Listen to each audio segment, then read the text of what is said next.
Imagine this: you board a spaceship, travel near the speed of light, and return to Earth.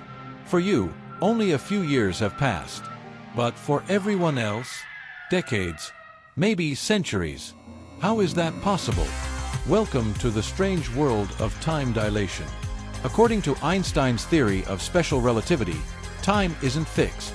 It can stretch or shrink depending on how fast you're moving, especially as you approach the speed of light.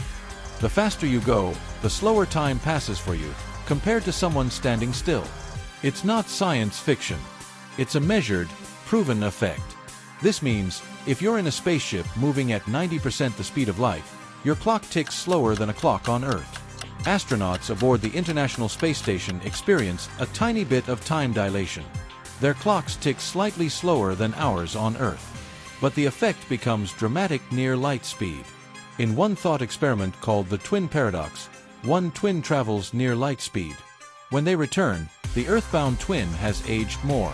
Same biology, same DNA, different time experienced. So time isn't universal. It bends and warps with motion. At extreme speeds, your journey might feel short, but for the rest of the universe, it could be an eternity. Is time real, or just how we experience motion through space? You decide. Subscribe for more 3-minute mind benders, only on Curious in 3.